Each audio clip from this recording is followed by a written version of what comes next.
and we keep asking them to use our minds or go by our options and choices, then there won't be any 21st century skill.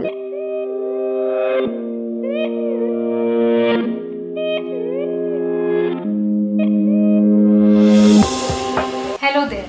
Welcome to Podcast with Pooja.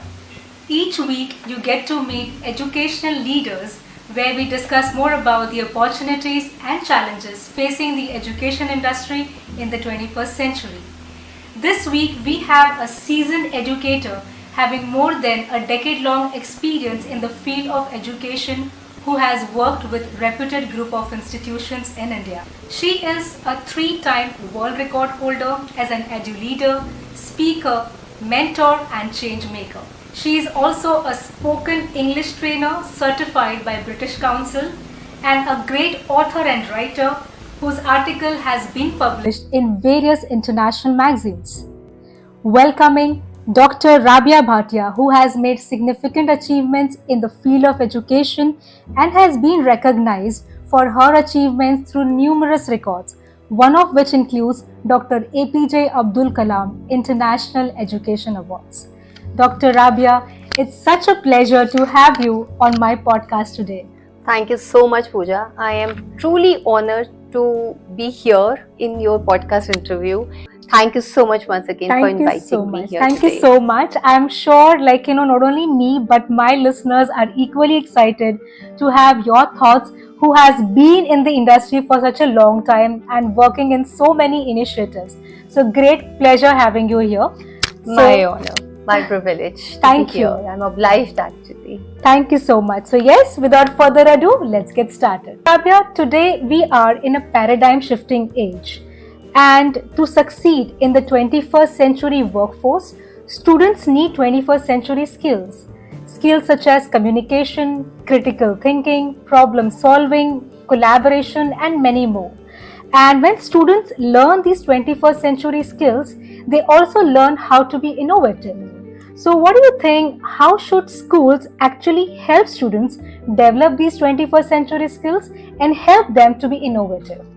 Very good question, Pooja. First of all, yes, 21st century skills, something is very close to my heart because currently I'm handling a government project where I myself is a mentor for the students and I'm training them for the spoken English project, and we are going to government schools to help them to become more confident and to learn these 21st century skills, to become more compassionate, to understand the importance of critical thinking, creativity, and the most important part, the sustainability.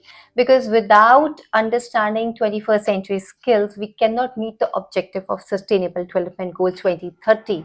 So, recently today, we were actually having a project presentation where my students actually made and showed the presentation where they showed their creativity, their critical thinking, and compassion, yes, collaboration, because without collaboration you can't work in a project. Absolutely. And you can't work in a team basically. Because collaboration itself, meaning that it is a team project, we have to work together. That is what is collaboration means. And without understanding the importance of teamwork, I don't think so that 21st century skills will be ever implemented, be it in the schools or be it in professional lives also. Absolutely. So schools have to understand and schools have to give a choice and a chance to the students where they can come up with their own creativity, hands-on projects, hands-on learning, not only the book learning or the lecture-based classes, but they need to work on such projects where they can show their creativity, where they can show the innovation part, where they can use their critical minds, because they have unique mindset. Correct. They are all talented in their own ways, and till the time we don't give them that freedom to use their own mindsets, they will not be able to learn 21st century skills. So we have to give them choice, we have to give them the freedom to use their own skills. Whatever comes to their mind, they have to use their own creativity and put it in the project or put it in the words also. Because every time you can't make a project, you can use your mind, you can use your creative mind and put your thoughts in words as well. They can express themselves using their own words actually. Absolutely. I So, totally second your thoughts when you said, it's the teamwork that actually enhances or shows your, 21st century skills, not only in education, but also in every area, whatever, wherever you're working. So if I remember my days, even if I'm organizing any event, okay, when it comes to teamwork, I collaborate with all my team members. Here, your communication skills come into the picture, your critical thinking comes into the picture, problem solving, because whenever you're taking any initiative, some point or the other you will face some problem where you need to have that problem solving skills as well. Such a beautiful way to put it. Work in a team, and this is how through hands-on learning you prepare a child to be the child of 21st century. Thank you so much for that lovely answer, Dr. Bhatia. thank you, Pooja. This takes us to the next question. Sure. So, after discussing this thing, I strongly believe that schools today are ensuring that their students are actually well rounded individuals who are prepared not only for academics but even in the non academic sector. And that's why schools are trying their level best to create an environment that is supportive as well as nurturing. Absolutely. So, what do you think? How can schools balance this academic achievement with the need to provide students an opportunity where they also develop their social emotional skills and character? Yes, very good question. Something very close to my heart actually. As we all know, NEP has come into picture and talks about life skills, social skills, and they also talk about the education, which is not only towards the books, but the kind of sports is also a part of the education now. And when you work in a team, then there you realize that yes, how important is to understand the mindset of each team member. Right. So, when you talk about the life skills is vast, Pooja. Life skills is being thankful, having empathy towards other person, then being compassionate towards your team members, towards your colleagues, towards your family as well. Plus, life skills also talk about having a lot of gratitude towards your colleagues or towards your employees as well. So till the time we don't have these skills in place, I don't think so that 21st century skills will be implemented and they will play their own role. So for them, schools have now started with the curriculum based on happiness as well. Right. If you have come across, there was an organization who used to teach happiness as a curriculum, and still there are school heads who have been getting trained through this organization, especially on happiness actually. Oh, lovely. Okay. Yes, because happiness is a part of your life skill. Happiness is a part of your life. It doesn't only work in your family life, but also works in your professional life as well as in school. Till the time a child is happy, they will not be able to learn anything. Correct. So that mindset, that mind frame has to be very, very positive. Mm-hmm. So for that, you'll be happy. Not, just a smile on your face, but feel happy from inside. And yes, the schools have started inculcating and they have added that happiness curriculum in the academic as well. Very nice. Which goes along the normal curriculum. Mm-hmm. Plus they have added the extracurricular activities Mm-hmm. in the curriculum, where the child is getting time to play, child is getting time to be happy and to just be themselves. Absolutely. So the schools have been trying since the time this NEP has come into picture. Yes, schools have started working on those parameters where the student, where the child's overall personality has to be developed, whether it is socially, whether it is emotionally, or whether it is academically.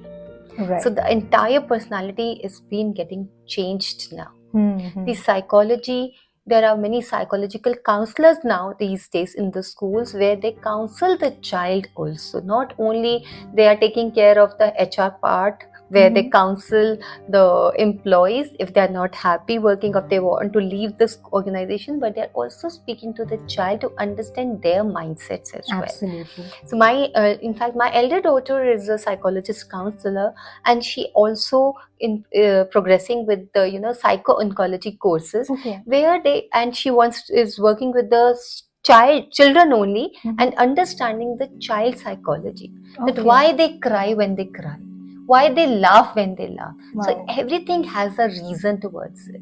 Correct. So this is what the schools have been doing. They have hired counselors also to understand the mind frame of a child, that if a child is not happy today and it's not attentive in the class today, why that is. Absolutely. You should know the reason. We should know the reason, and then they have a one-on-one talk with the child. Probably there's something wrong at their home. Probably he doesn't want to study today. So just don't force the child to study that day. Correct. Go with his emotions. We have to follow him. That it's not no more nowadays it's not happening anymore that child has to follow us, but we have to follow the child. Absolutely. So that is how that teacher and student relationship has become a mentor and mentee relationship, more towards the mentoring rather than only focusing on the lecture based class. Correct. That's true, Dr. Rabiaah. I mean, wonderful answer. And I'm sure, this is the need of the hour. Absolutely. And I'm sure after this NEP policy, many schools are up in their game. There are schools, especially international boards and even national boards, which I have seen, they are doing activities which keeps a balance between academic as well as their skill. And as you rightly mentioned, this one company where they have this happy curriculum. It's such a nice skill, because when it comes to social emotional balance, at times kids might not realize what is wrong, but somewhere he is down.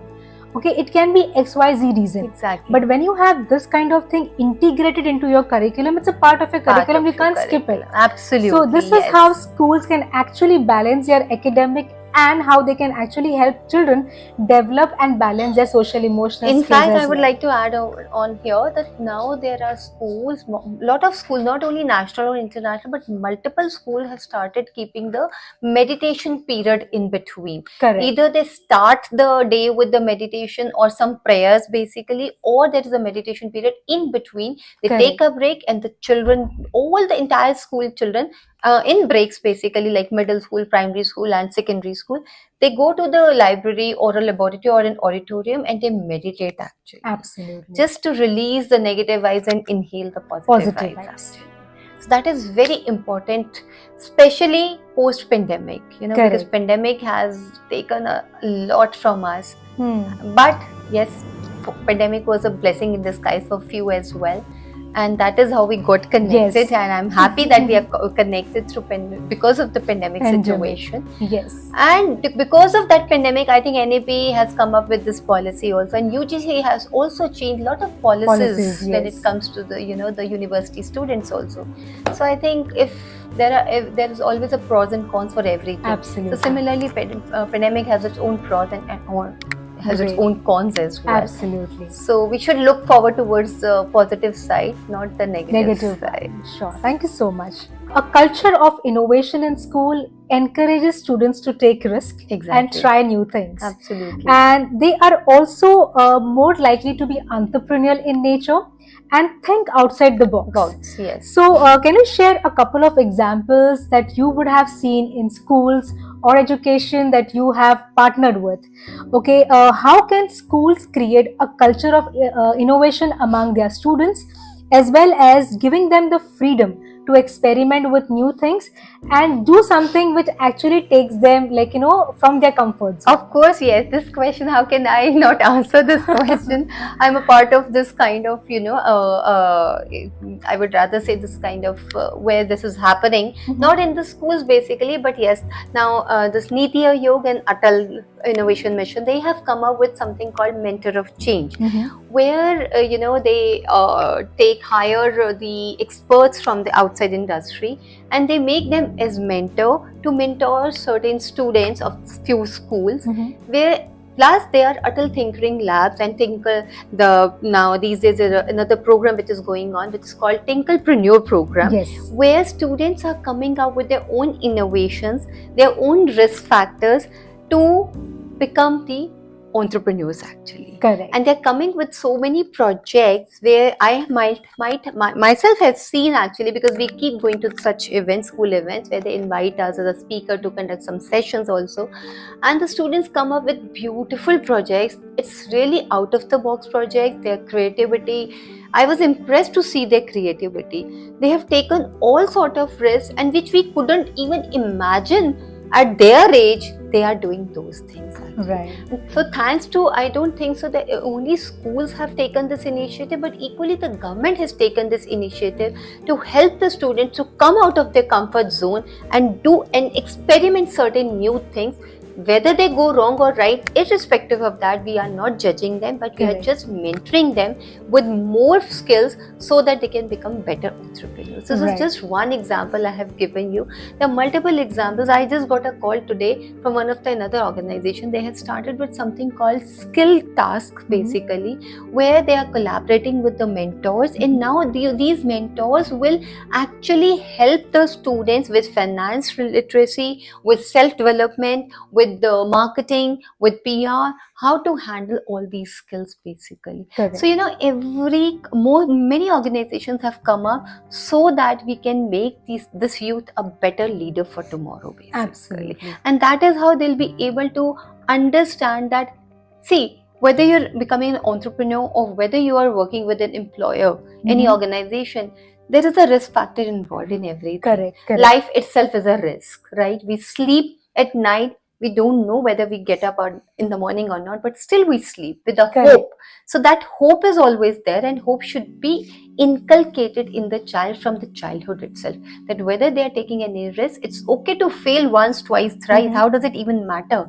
But please, we should not stop trying actually. Absolutely. So that trying factor has to be there, because if the mentors are not there, if the schools are not there, if the parents are not there, if they're not motivating them and encouraging them, the student will not go out of their comfort zone and do experiment that risk factor. Absolutely. In fact, I have seen so many schools incorporating entrepreneurship, business into their curriculum. Yes. And it really encourages students, because if I speak about myself also, this is not my first startup. Okay, to be very honest, I have done my startup 1, startup 2. Okay, but of course I had those motivators. Be it families, be it friends, and students today are lucky that schools are the one who is encouraging and supporting them. Yes. I have seen principals saying that it's okay to fail, but it's not okay not to try. So these days they are doing a lot of events also based on entrepreneurship. Absolutely. There's one school, in fact I might be going there for the event as well. So they're doing a event which is based on startup and entrepreneurship basically. Plus certain schools have added this as a part of curriculum, which they have a topic in the course itself, that how to build your own startup. Correct. How to become a successful entrepreneur, and what all things are required. For example, I'm doing this government project. So there itself, while doing a spoken English course, the students are learning so many things: how to do professional writing, how to write emails basically, and what is digital literacy, what is sustainability, why clean water is important, why sustainable development goals 2030 has to be meet, the objective for 2030 has to be met. Now another part I saw, that there is something called work readiness. So are you ready to work, and what all is required for the work readiness? So there are so many things in the courses itself these days, which it wasn't the same when we were students. Absolutely. And I actually, I believe that was the reason that we had to study again today. That is the reason we are unlearning and learning a bit of it. That is what is required from everybody. So now I think the students are in a much happier place these days, that they are getting to learn so many things at this age, so that tomorrow when they grow up, they become more successful than us also. Absolutely. So I think that's a beautiful thing. The government, it's a support system. It's a joint effort. If you talk about government, thanks to Modi ji, who has come here and who has actually been a part of such things basically. And yes, he's being making the nation more beautiful, Yes. more sustainable. There is a sea also. change. Absolutely. Good we have such a absolutely. great Prime Minister. Absolutely. for Good the we have. country. Absolutely. No doubts about it. Thank you so much for that answer, Dr. Rabiaah. So since we're speaking about innovation, so my next question is as an extension to the same. So yes, today in today's day, schools are really helping students develop STEM skills. Okay, and by providing this hands-on learning, we're actually preparing the students for tomorrow. Okay, and they are more able to work in a better position when they actually get these hands-on learning happening in the school itself. So what do you think, what are your thoughts on this when it comes to STEM innovation, when it comes to STEM education, and how important it is for school to have these curriculum incorporated into their school? So STEM is what exactly? Science, technology. Yes. So this all science and technology basically, and science itself is an innovation basically. Technology itself is innovation, and when you mix digitally and innovation together, obviously something beautiful will come out, right? Absolutely. So STEM is a part of curriculum these days. The students are working a lot on these STEM based projects these days. Why? Because pandemic has proved that without technology life is nothing. Absolutely. Right? Yes. And science, without science there's no technology. So it has to be a part of each and every curriculum. It has to be a part of our lives now, because of which now AI is coming into picture. Robotics is already there. But yes, people have been saying AI will replace human minds. No, nothing can replace human mind. At the end of the day, who actually made robots? It's human. Exactly. Right? So students have to work on those parameters where humans cannot be replaced by AI, and AI cannot replace humans. Absolutely. It's the human mind that made robots. It's the human mind that made computers also. It's the human mind that made digital apps also. Right? So students have been working on multiple applications these days, where our voice gets recorded. Now this is what exactly? This is again science and innovation, right? So because of which we are connected, and because of science and technology we can connect globally as well. So I think schools have been doing a lot of things when it comes to the STEM part. Science and innovation, computers are there, smart classes are there, so many things have come into picture these days. So students have been working on those projects, and they are actually doing the practical experiences on those things. This is how the STEM is increasing and STEM is improving also basically. Absolutely. And the students are understanding the science, why science is important and why technology is important. Correct. Absolutely. I hope I'm able to answer your question. Yes, very much, which is actually the need of the hour, having STEM education, and schools have been doing a wonderful job of incorporating into their curriculum so that it becomes a regular affair in their school. Great. Thank you so much for that answer. And yes, thank you to all of you for listening to this podcast show.